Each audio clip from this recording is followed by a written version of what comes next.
नमस्कार दर्शक बंधु ओइंड Odia channel national news bulletin को आपण को स्वागत।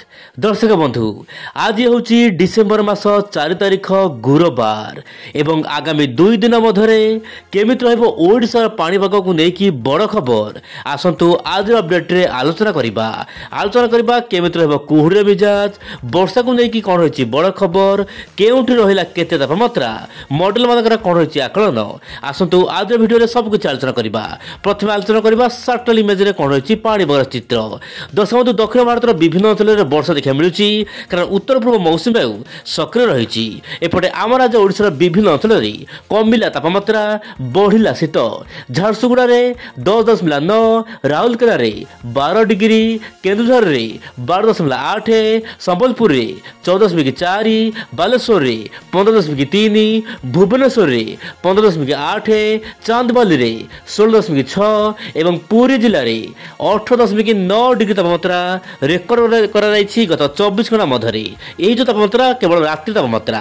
एपटे आंचलिक पाणीपाग केन्द्र सूचना देछि दशमलव मिनिमम टेम्परेचर बा जो रोची रात्रि तापमात्रा बहुत जल्दी खसिबो प्राय 2 ରୁ 3 डिग्री प्राय 2 दिन मध्य बोली जहाँ पाणीपाग विभाग तरफ सूचना दि जाइछि।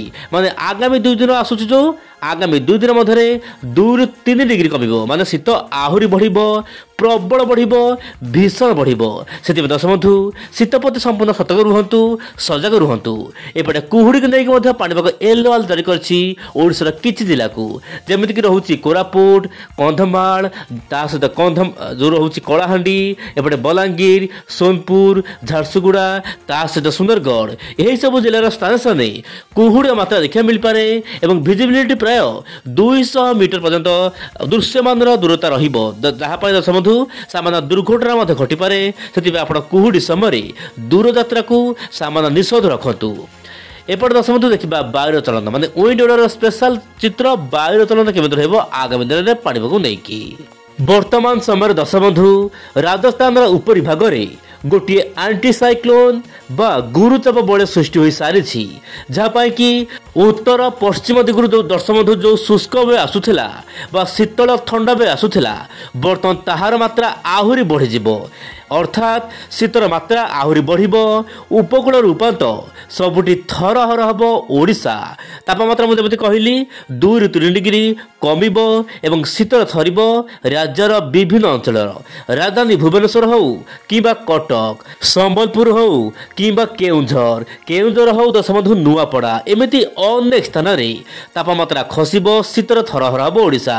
एपटे दक्षिण भारत में सामान्य वर्षा एक्टिविटी देखा मिल पारे कहीं उत्तर पूर्व दिगु मौसुमी वायु सक्रिय रही माने उत्तर पूर्व मौसुमी वायु समुद्र देकी स्थल भाग प्रवेश करुच्ची। दक्षिण भारत में वर्षा है जहाँ कि पुडुचेरी भेलोर चेन्नई यही सब स्थान मान प्रबल वर्षा रही पारे। ओडिशा रे उत्तर पूर्व उत्तर पश्चिम दिगु शुष्क आसुथिबारु राज्य तापमात्रा क्रमगत भाव में खसिब शीतर थरिब ओडिशार विभिन्न अंचल। एपटे मॉडल मान आकलन करुछंती तमिलनाडु आखपाख अंचल में वर्षा सामान्य कमिजिब उत्तर पूर्व मौसुमी वायु दुर्बल रहिबो किंतु दशबंधु बंगोपसागर तल लाटिट्यूड रे गोटे लघुचाप सृष्टि होबार आशंका रही किंतु यह लघुचाप बहुत क्षीण रहिबो।